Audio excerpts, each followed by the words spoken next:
Hello, everyone. Welcome back to the Bishop's interview. It's been a little while, so I feel a little bit rusty. So I hope you guys will bear with me. I've got a few friends on already. See, I even call you friends. I've learned that from the new term that the missionaries use. Hey, Cultural Hall. Hello, Joel, Mike, Madik, Wayne, everyone in the chat. I appreciate y'all joining. So it's been a busy day today. I just got finished listening to Rebecca and Landon talk about this shit show of a lawsuit. So that sounds fun. You guys been following that? Hello, Ginger. Hello, Lisa. Hey, there's my wife. I better acknowledge that comment. So if you guys are not aware, today is actually, my wife tells me it's Amy Day, National Amy Day. So she found that out somewhere, and it's been on our calendar, and she says, oh my gosh, it's coming up next week. Everyone says hello, Amy. Oh yes, Cultural Hall, the Fairview saga is crazy. But back to Amy. So yeah, so today is National Amy Day. You might want to look up your own day. You can tell your significant other that they need to be planning lots of things. So today I painted the basement for Amy on Amy Day. Real quick, this is probably the first picture of Amy and I when we started dating. Oh yes, Amy's are always hot. Absolutely, Grant. Yeah.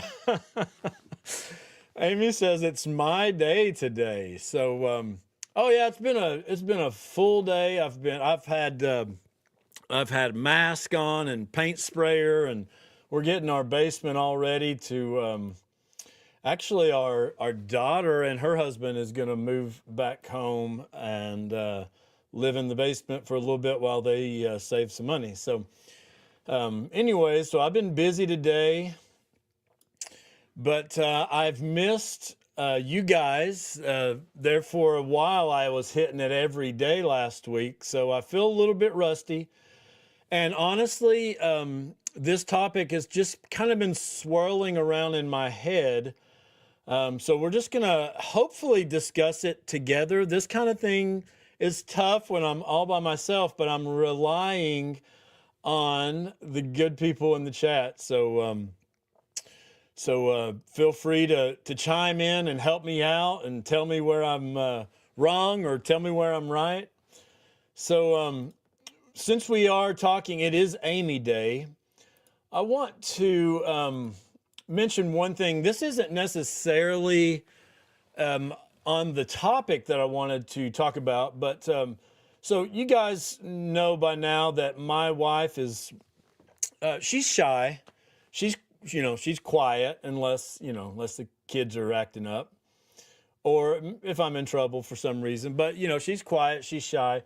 She doesn't say a lot like online. She's not been vocal about church shit, and she's just an angel, but she did say something, and when she says something, you might as well just pay attention because it's good.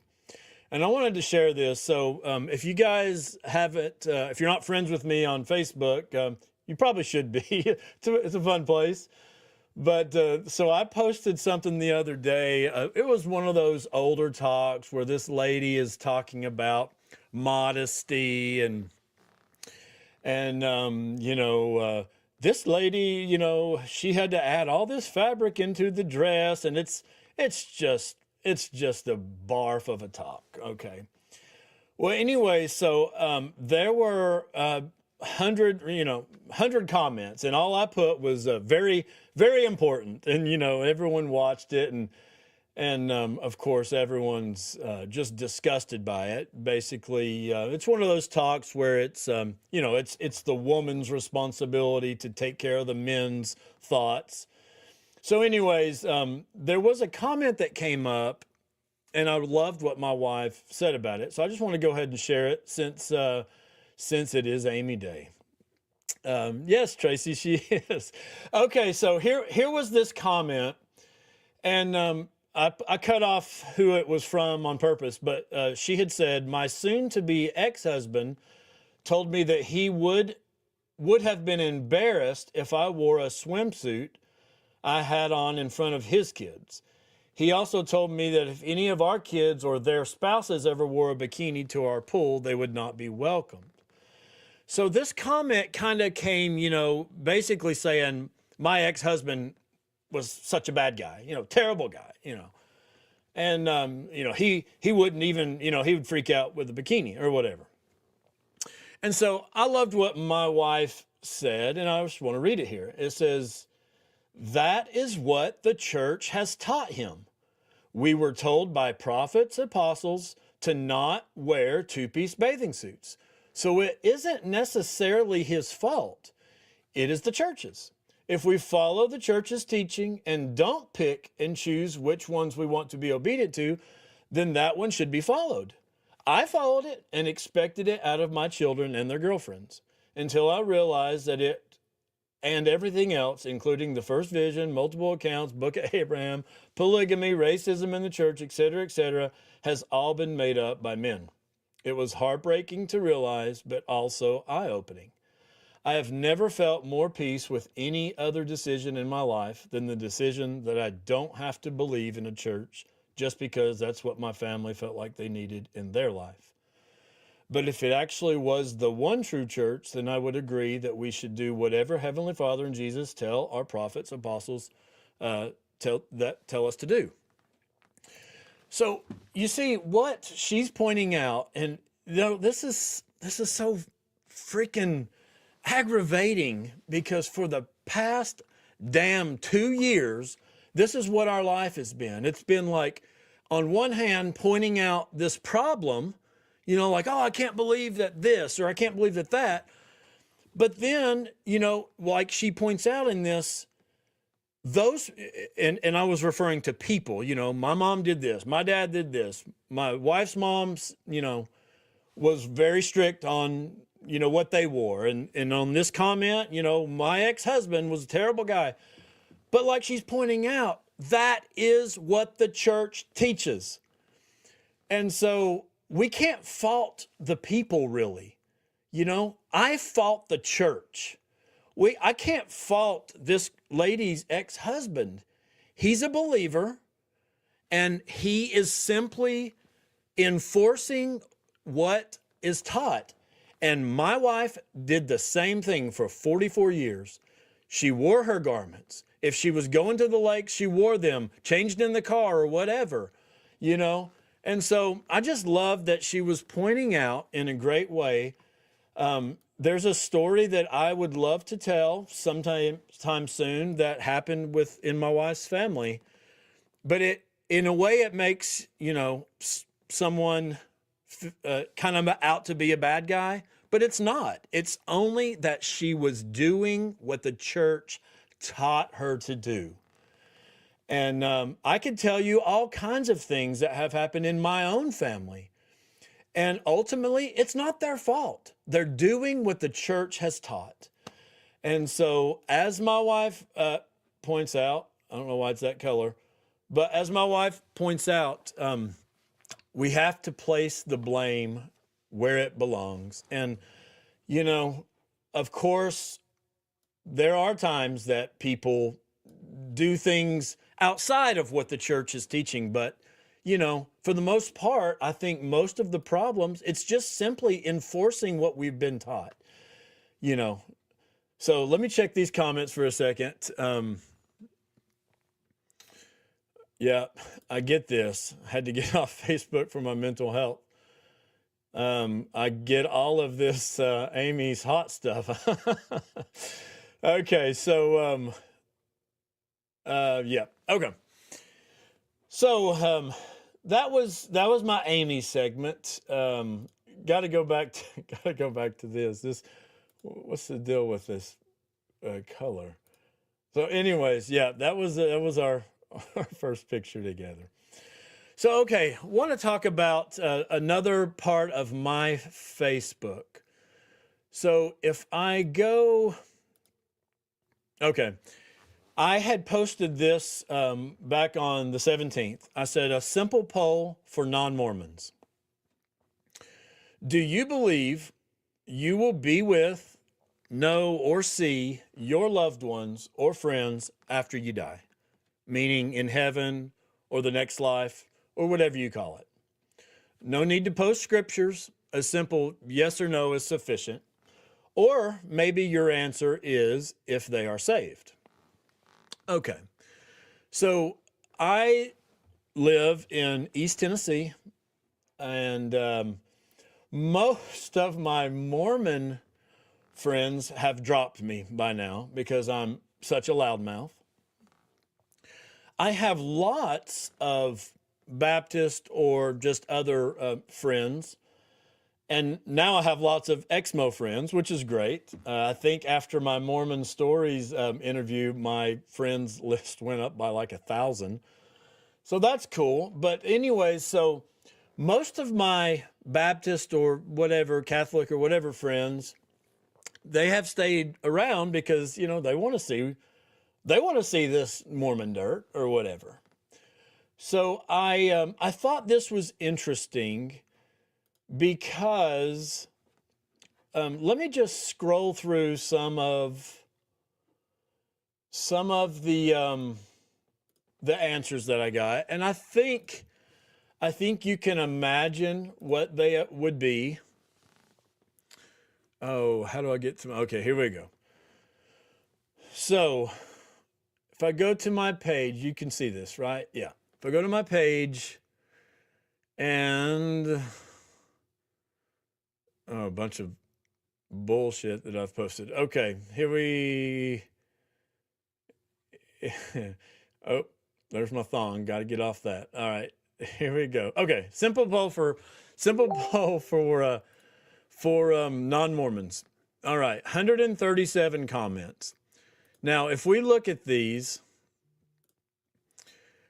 you're going to see basically yes. You know, I'd like to believe so. Yes. F, yes. Now, notice a couple of these that say yes as long as they believe. I know I will see them again. Oh, sorry. Okay. So let's keep going. If they are saved, yes. I sure hope so.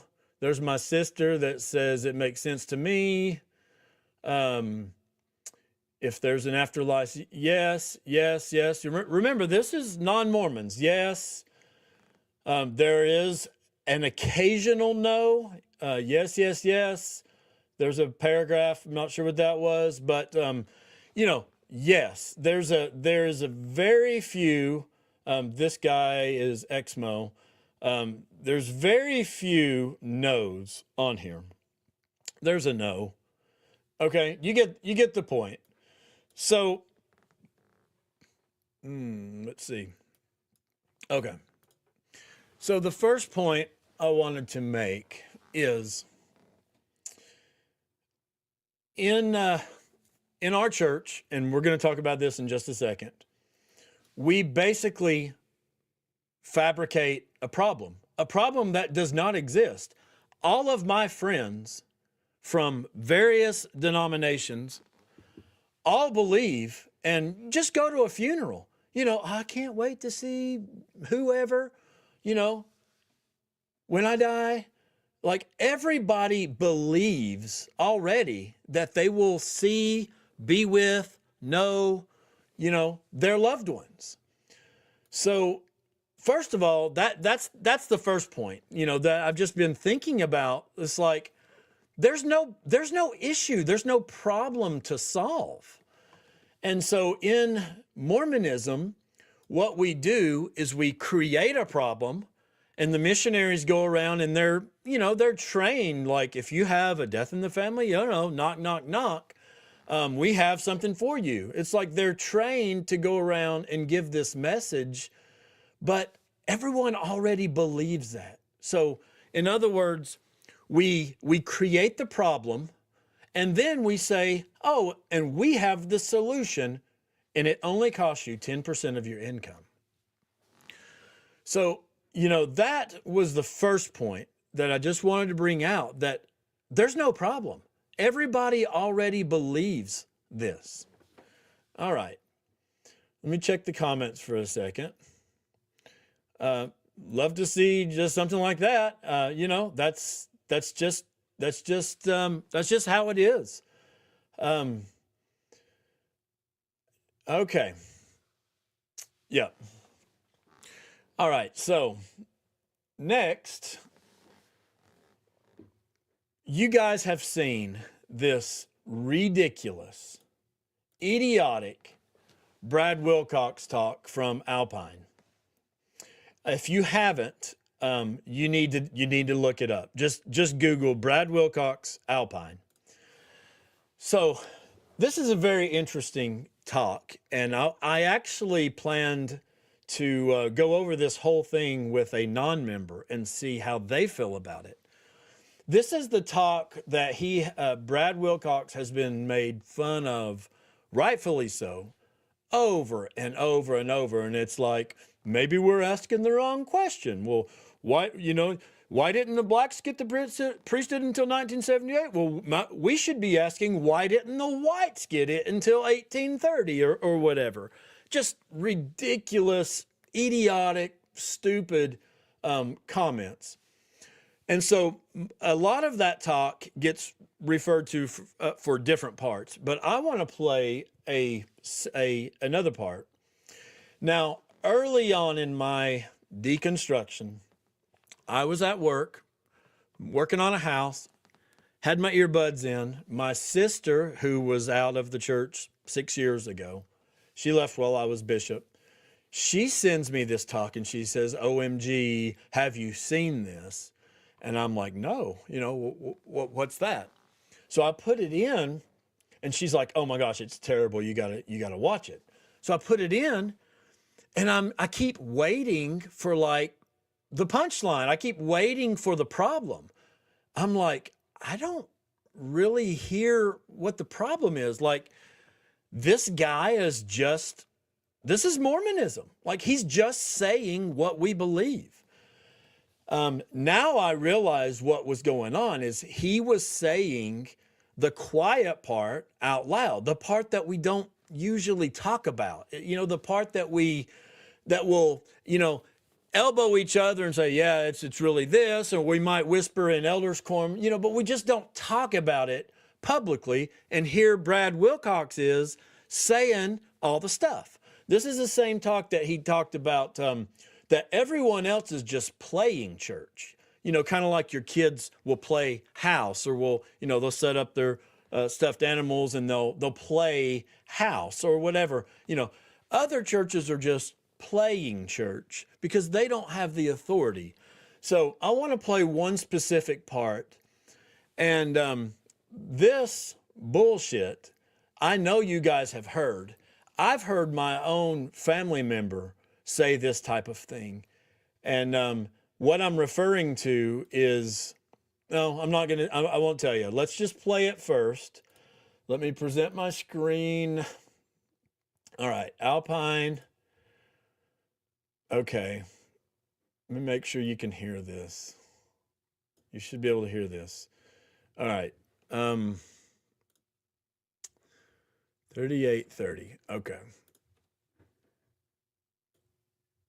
Let's listen to some of this. Now, realize Brad Wilcox, this is all from memory. He has no notes. He's given this talk so many times that he is just spitballing. Like, this is just normal for him. Okay? So, in other words, he's given this message to a lot of people. And I remember preparing for a mission and listening to this same jackass say a lot of these things. So let's hear this one specific part that I wanted to share. We have to have that. I lived in Wyoming while I was getting my PhD, and I was working at the university in what they called the writing center.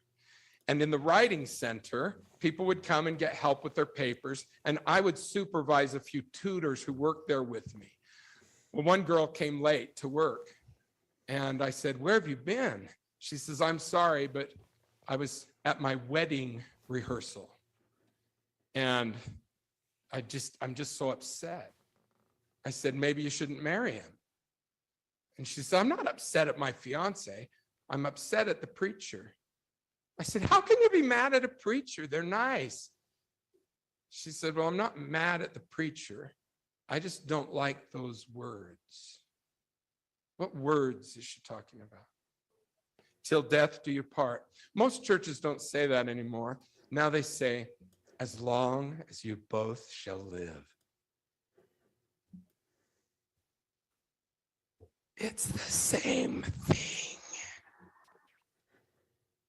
And she didn't like those words. She said, "I feel like I'm getting divorced the day I'm getting married." I was like, whoa, this is like a missionary moment. This is a missionary moment.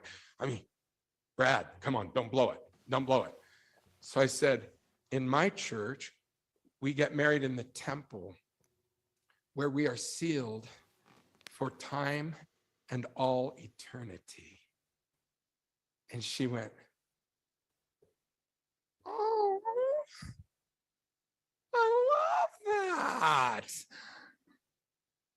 And I said, "Fill the font. I'm going to baptize this girl right now." No, she didn't want to get baptized. She didn't even want to meet the missionaries, but she did want to rewrite her wedding ceremony. So she went to the minister and she said, "May I write my own ceremony?" And he said, "For an extra fee." So she paid the extra money and she wrote her own ceremony. And I sat there in that Protestant church and listened as the preacher sealed them for time and all eternity. I couldn't believe it. I mean, I'm freaking out. I'm like, whoa. Everybody in the church was like, "Oh, that is so special." I was like, "That is so wrong. That's just like wrong, like lightning bolt wrong." Why? It's a free country. They can say whatever they want to say. Why did I feel it was wrong? Okay, I'm not going to let him answer that. I'll let you guys answer that. I'll tell you why. I better not start saying all those words. Okay. First of all, that didn't happen. You guys know that that conversation did not happen. This whole bullshit about, I feel like I'm getting divorced the very same day. You know where that idea comes from? Mormonism. I have heard a family member say it flat out to someone getting married, not in the temple. Now, you do realize that this is basically a divorce at the same time. That is Mormonism. We are the ones that have created that. She did not say that. That is a lie. Yes, this is cringy. Yes, it's bull. I can't with this guy. He makes me sick. Yes, I agree. I agree. So, all right. So what he's saying here, and he's lying. This did not happen.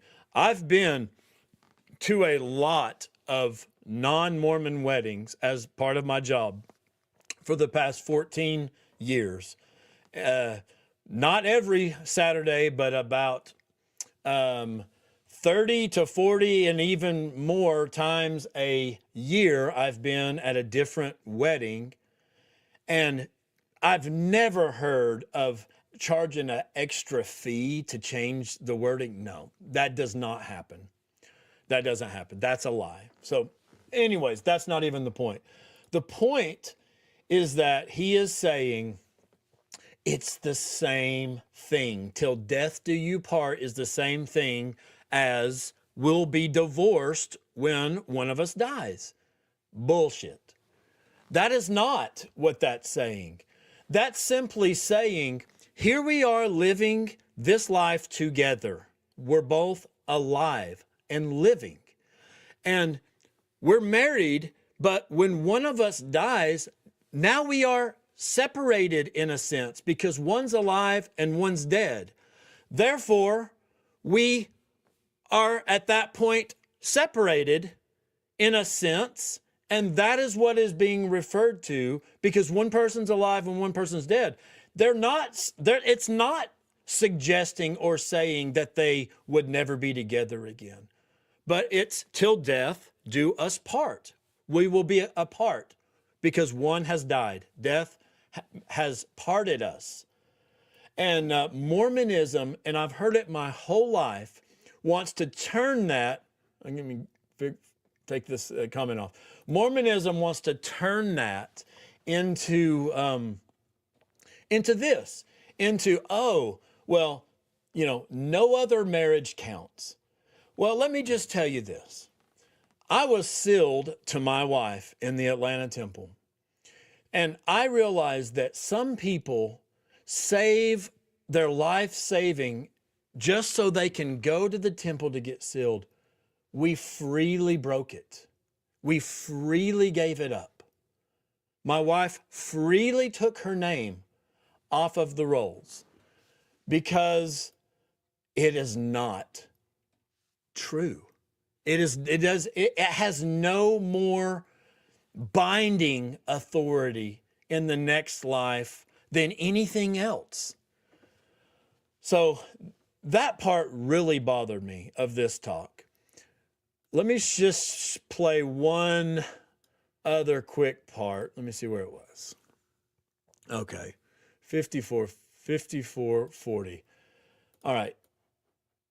Similar thing here. Let's just go to the end.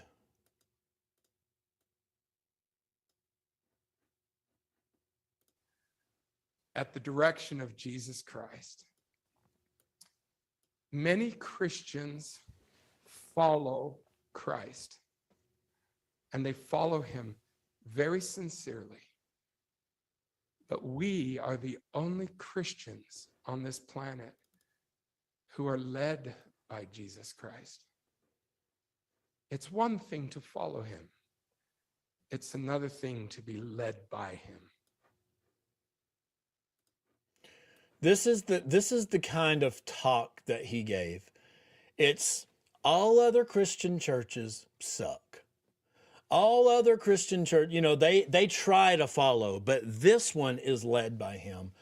The rest of that talk is basically like, if you leave this church, you walk away from everything. Okay, so there's a comment right here from Grant. If eternal marriage involves plural marriage, I refuse to. All right, I want to tell you guys a story that I'm a little bit embarrassed to tell, but there's 76 people on here. I'll tell it. When I was out of my friggin' mind, you guys have all seen this picture right here. Okay, real quick. You've all seen this probably. Like, I'm out of my mind here. I'm trying to fit these pieces in, and I'm worrying, like, how do I feel? How do I feel now? How did I feel then? Do I have a good feeling now? And maybe I'm listening to too much John DeLynn, or maybe I'm, just constantly like second guessing myself. And at one point I tell my wife, I just think we just need to stay in, to stay in, we'll make it work. And she's like, okay, well, I support you, or, and then the next day I'm like, hell no, I can't stay in this, just a constant battle. Okay. And we were sitting there, and this was probably the day I went to the emergency room. but I was all over the place. Okay. I even had texted the stake presidency, each one in a group. And I said, are you guys praying for me right now? And one of them's like, yeah, you've definitely been on our mind, because I had already met with the state president. And I'm like, okay, well, I feel like I got an answer. And just like from one extreme to the other, it was ridiculous. Okay. So I'm in that mindset probably two years ago. And I'm sitting here, and one of my wife's big problems was polygamy.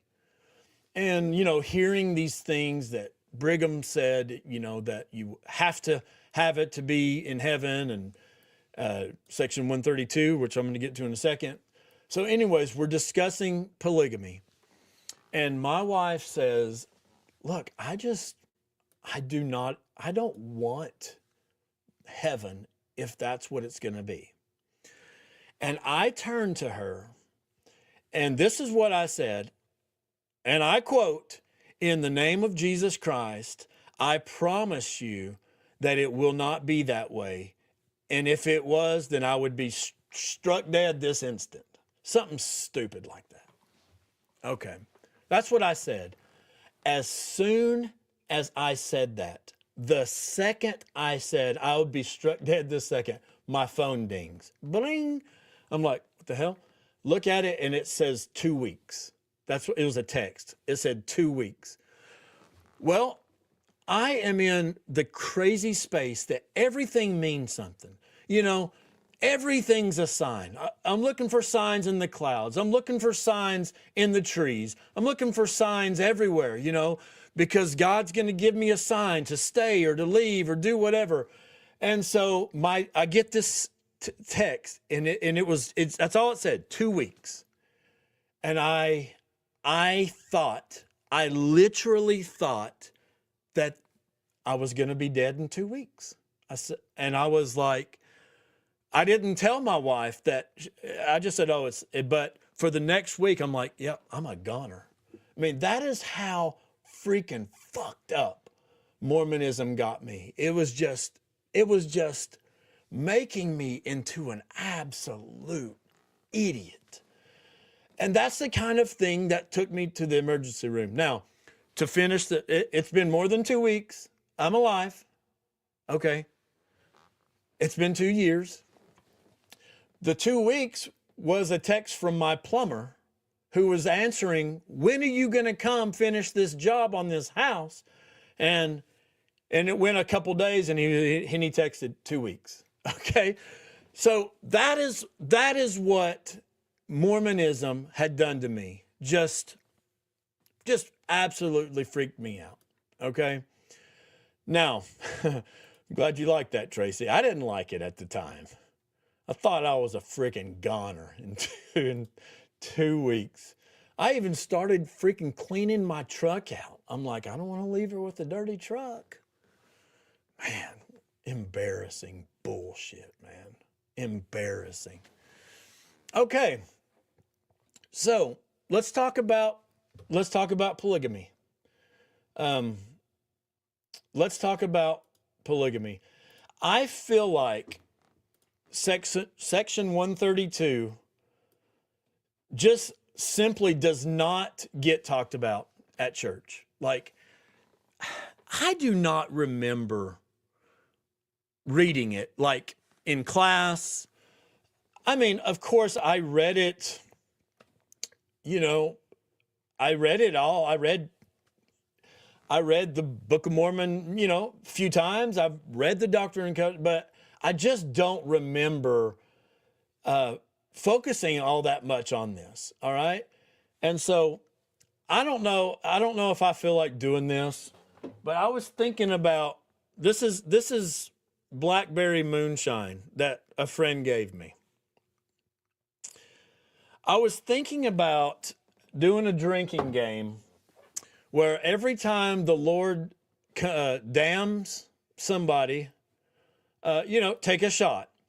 I'm not going to do that because I had a couple of people that didn't like me making light like that, and I'll respect that. Okay. So, no, section 132 isn't all that long, A. Ross. It's actually fairly short. Okay. Let's go through it just a little bit. All right. We don't have to go that long. Let's go through it just a little bit. All right. So, of course, it starts off with the Lord's, telling Joseph. Now, we have to remember, this is Jesus's words. All right. This is Jesus's friggin' words. All right. Because it says revelation given through Joseph. Well, who did the revelation come through? Well, Jesus. Okay. So Joseph is thinking about, trying to justify Abraham, Isaac, Jacob, Moses, David, and their concubines. And so he says, behold, I am the Lord thy God, and will answer thee as touching this matter. Prepare thy heart to receive and obey the instructions I'm about to give you. This doesn't even sound like freaking Jesus, but all right, this is what he says. For all those who have this law revealed to them must obey the same. For behold, I reveal unto you a new and everlasting covenant. And if ye abide not that covenant, then ye are damned. Take a drink, right? Take a drink. There's our first threat from Jesus, that you will be damned if you don't abide this new and everlasting covenant. Now, I don't know if everyone, I think if you go to church and you say, what's the new and everlasting covenant? They might say marriage. They might even say, a temple marriage or maybe eternal marriage, but they will not say plural marriage. That is what it is. Someone correct me in the comments, but that is what it is. Okay? Radio Free Mormon is up in my comments? Okay. All right. Let's continue.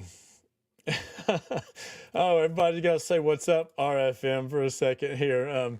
All right, let's continue before I got interrupted by some sketchy individual up in my comments. All right. Yeah, so there we had our first threat. Radio friggin' Mormon. Oh my gosh. All right, we had our first threat from Jesus. Oh hell. All right. BlackBerry. Oh, I can't open. Oh my gosh, I look weak as crap. It has sealed itself. My BlackBerry Moonshine. Oh, I got it. All right. We'll do one shot for that one. That's not even a shot. That's a taste. I can't do that. I'm not doing that. I'm not doing all that. No, RFM got me. He got me all fired up here. All right. No more of that. All right. Let's keep going. Oh my gosh. My brother-in-law is up in here. Todd, listen, you guys. Todd's been super busy with his work, but I really want to get him in here. He and my sister were the ones that left while I was bishop, and I gave them shit. But let's keep going for a sec here. Let's keep going. All right. Mike says, was it sealed in the temple? Yes, my BlackBerry Moonshine that a friend gave me, it's probably been sitting on a friggin' shelf for 100 years. Born in a mountaintop in Tennessee. That's right. All right, let's keep going a little bit. We got some smart people in here. All right, there was our first threat. For all who have a blessing at my hand shall abide the law which was appointed for that blessing, and the conditions thereof, as were instituted from before the foundation of the world. Yeah, that's that whole you get the blessing of whatever law you obey. Okay. And as pertaining to the new and everlasting covenant, it was instituted for the fullness of my glory. And he that receiveth a fullness, therefore thereof must and shall abide the law, or he shall be damned. Oh, God. Drink on, Bishop. I should have called this episode Shots with Bishop. I know someone's going to make fun of me like, that was not a shot. That was a sip. All right, I'm going to take a pass on this one. Hello, Britty the Apostate. Did the show start with section 1? No, Radio Free. Yeah, we're reading the whole thing. All right, let's keep going. Let us keep going. All right, so I'm not going to read verse 7. It's a bunch of bullshit. All right, let's keep going. And behold, mine house is a house of order, saith the Lord God, and not a house of confusion. You know, you always hear that the church is a house of order. You know, nobody ever talks about where that came from. Now, there might be another reference to that somewhere, but I've never heard anyone say, "Oh yeah, remember in that section, you know, where it talks about polygamy that it's a house of order." The bishop drinks like so. Okay, I keep getting sidetracked by these comments. All right, so will I accept of an offering, saith the Lord, that is not made in my name? Or will I receive at your hands that which I have not appointed? We're getting to some good stuff. And will I appoint unto you, saith the Lord, except it be by law, even as I and my Father ordained unto you before the world was. Okay, let me see where we're going here. Okay, in 12 it says, I am the Lord thy God, and I give unto you this commandment, that no man shall come unto the Father but by me. Let me go on down here. All right, number 15. Therefore, if a man marry him a wife, I love the terminology here. Doesn't this sound just like Jesus? Two bishops walk into a bar. All right, here we go. If a man marry him a wife in the world, and he marry her not by me, nor by my word, and he covenant with her so long as he is in the world, and she with him, their covenant and marriage are not of force when they are dead. And when they are out of the world, therefore they are not bound by any law when they are out of the world. What does that sound like? What does that sound like? I'll tell you what that sounds like. It sounds exactly like frickin' Brad Wilcox.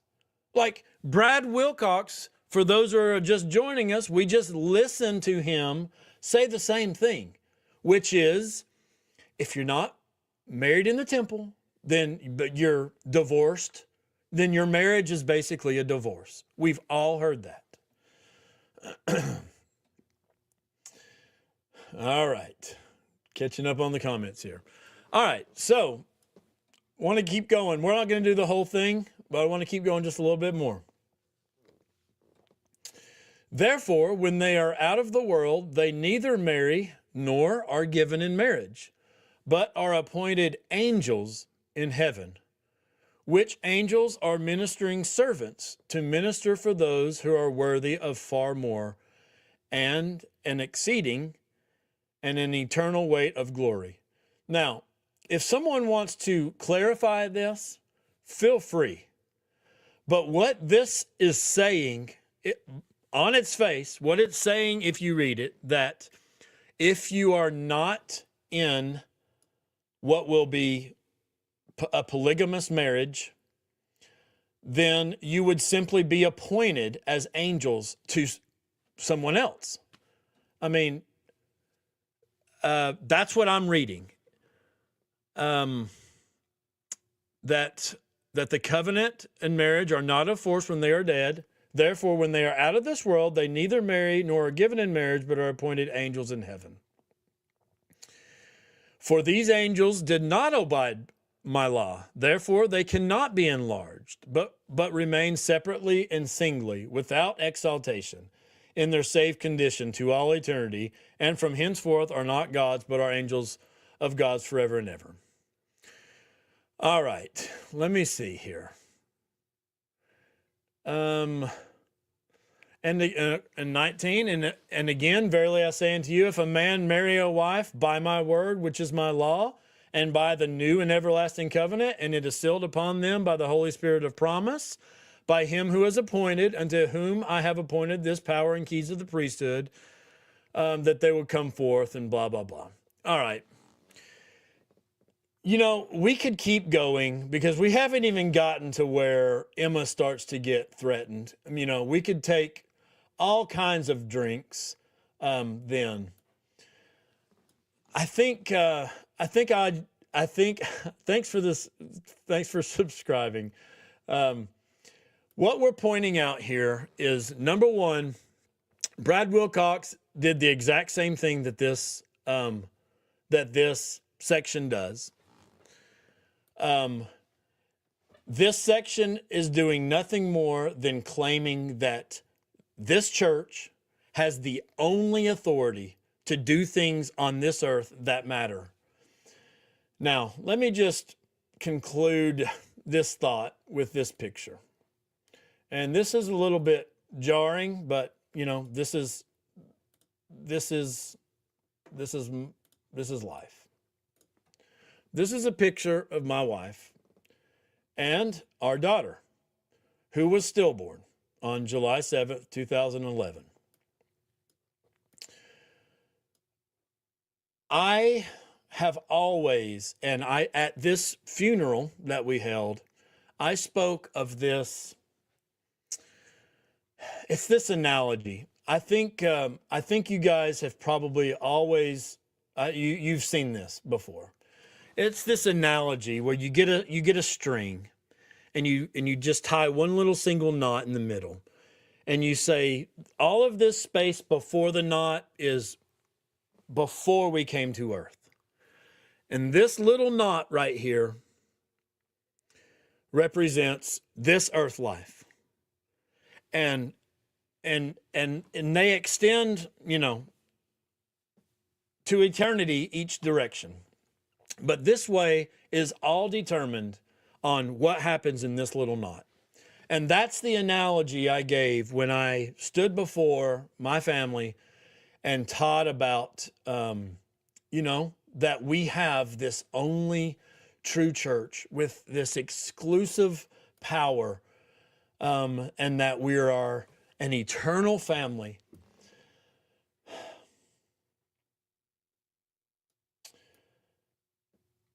And you know, it's not true. We gave it up. We willingly gave it up. We said, you know, now, strangely, if I go to my LDS tools and log in, it still shows that I'm sealed and married to my wife, who has taken her name off. My name will be off shortly enough.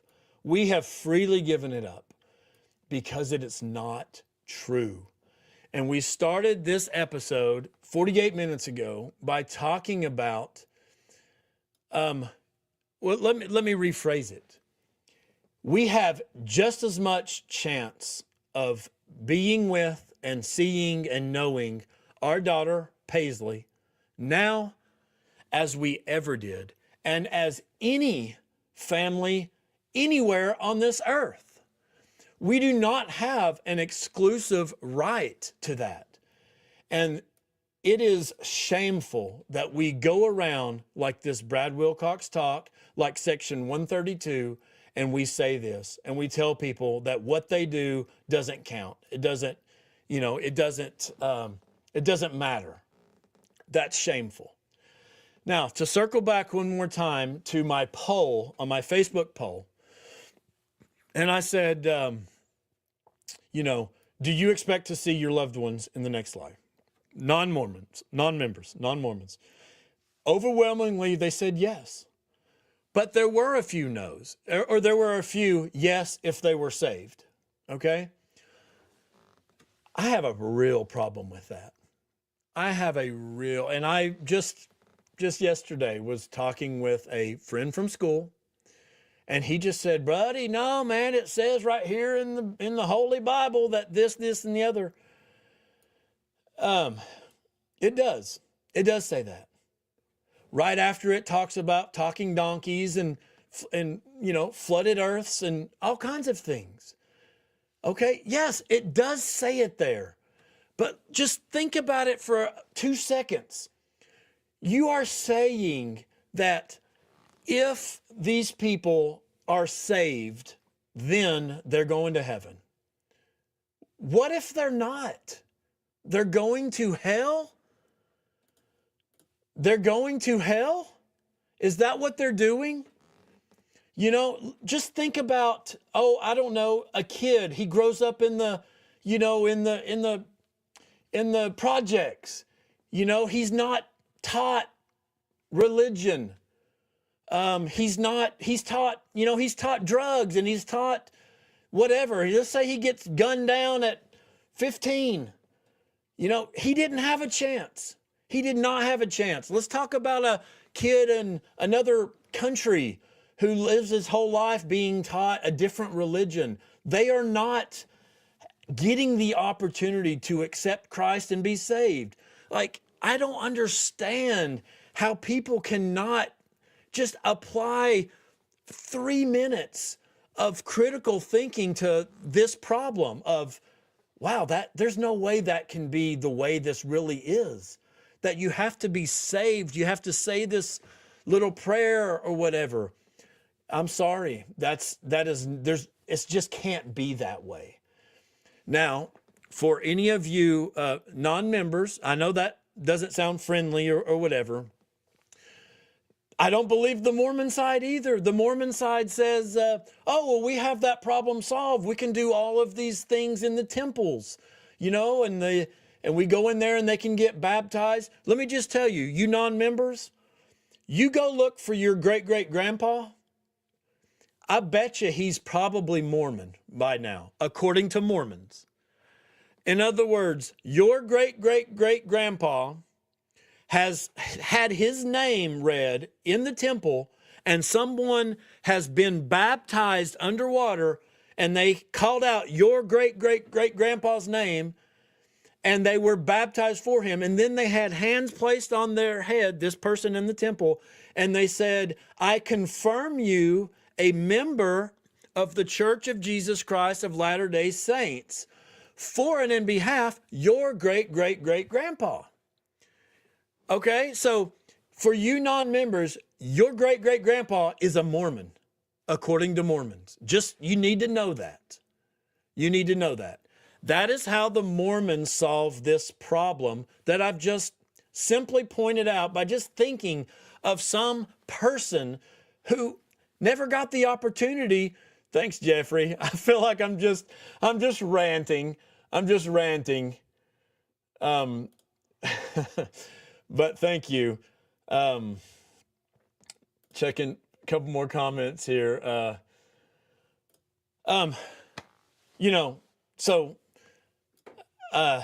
Mormons try to solve this problem by saying, yes, in our religion, in our theology, we've solved this problem that's unsolvable because we're going to make it so everyone gets the opportunity to accept their baptism and, become confirmed a member of the Church of Jesus Christ of Latter-day Saints.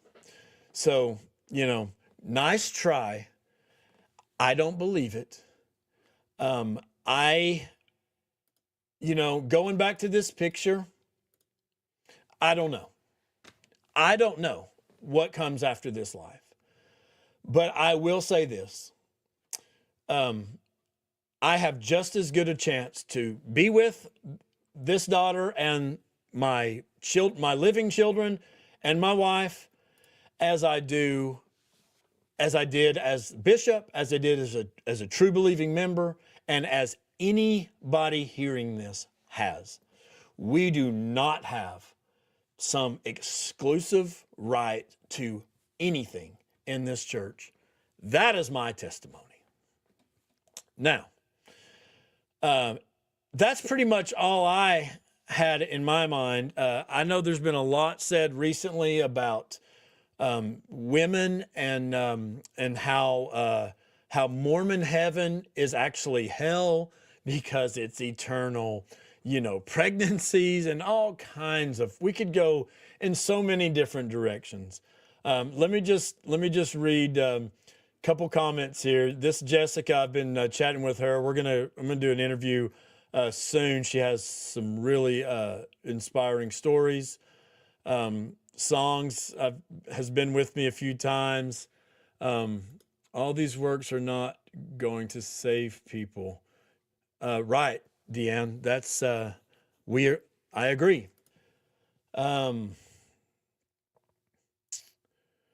not sure what Radio Free saying one on one, but whatever it is, hey, if he's saying it, it's right.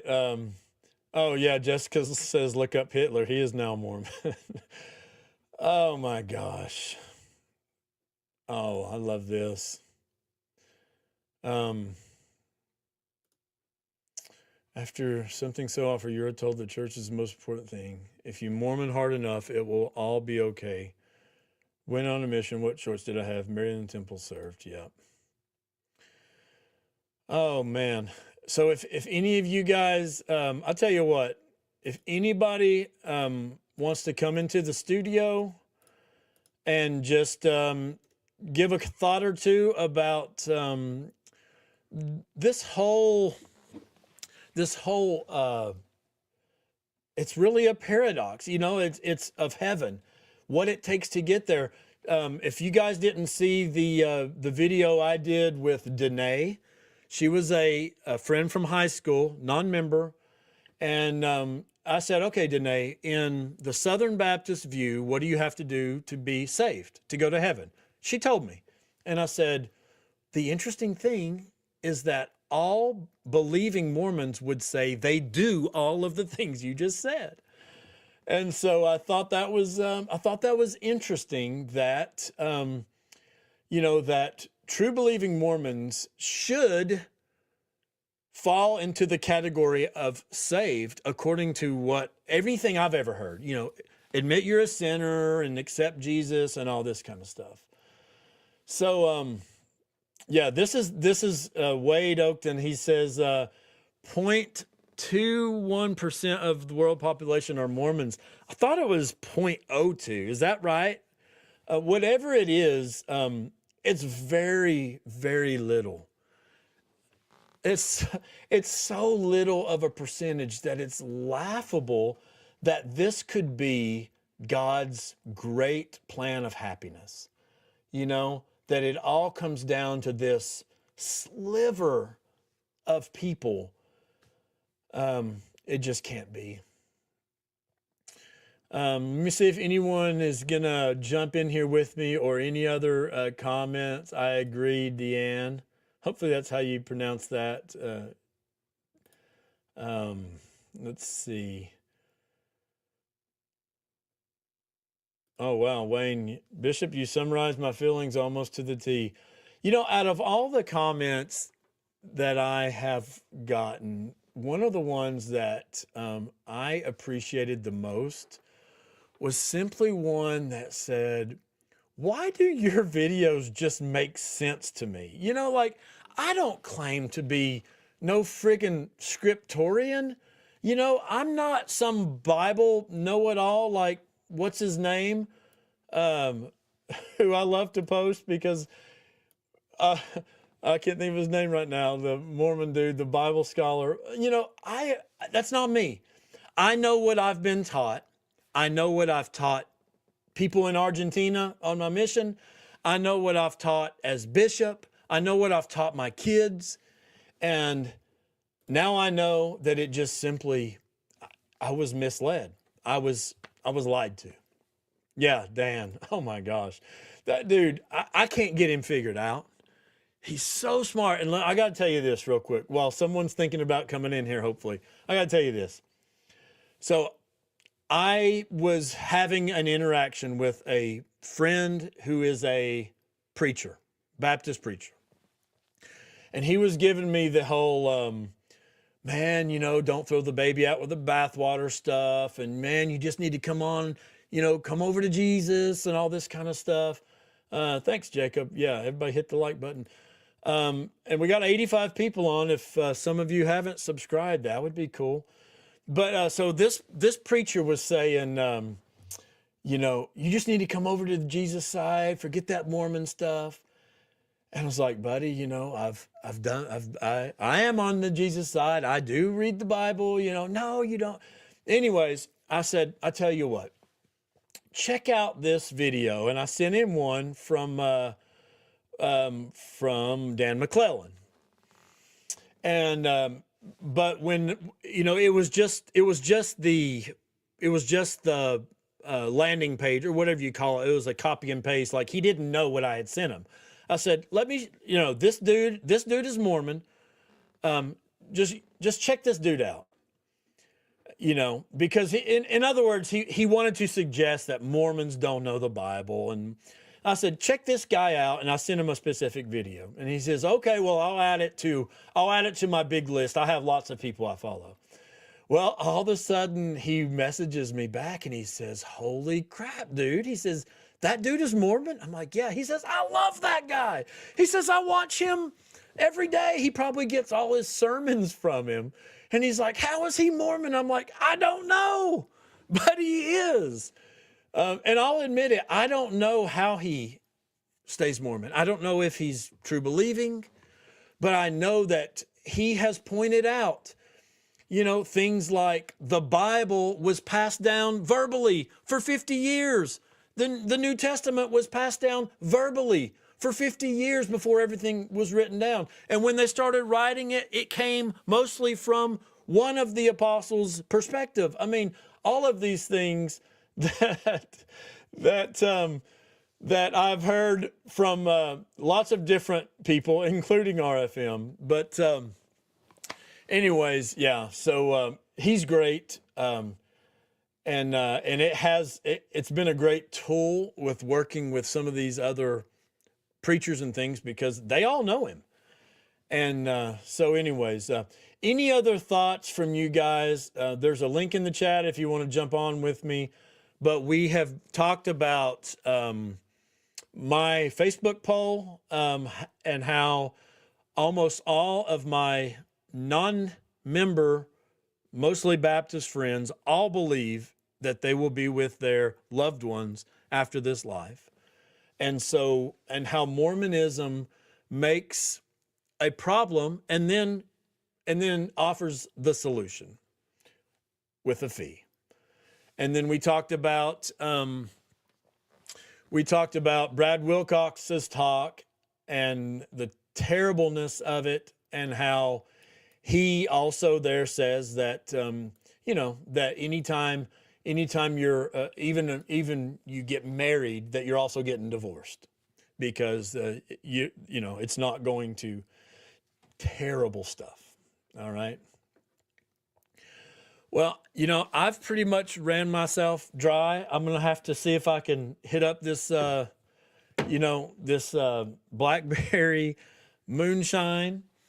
It is Amy Day for another 40 minutes. And so this was how we started, mentioning that January 28th is Amy Day. So I'm going to go see my wife. Thanks, you guys. I know I just mostly ranted today, but I just have had this whole thought swirling around in my mind, and I wanted to get it out. So thanks for staying with me. 86 people still. Everybody's saying happy Amy Day and good night. Appreciate it if you guys would subscribe to my channel. Once I hit 2,000, I'm going to throw a big party. You guys, a lot of y'all know what all that's about. So, yeah, good night, everyone. And we'll talk to you very soon. Oh, I've got an interesting person to interview on Thursday. Ruth will be joining me, and some other great things in the works. So, with that, I'll say good night. Thanks a lot. Take care. Love you guys. See you next time. 1.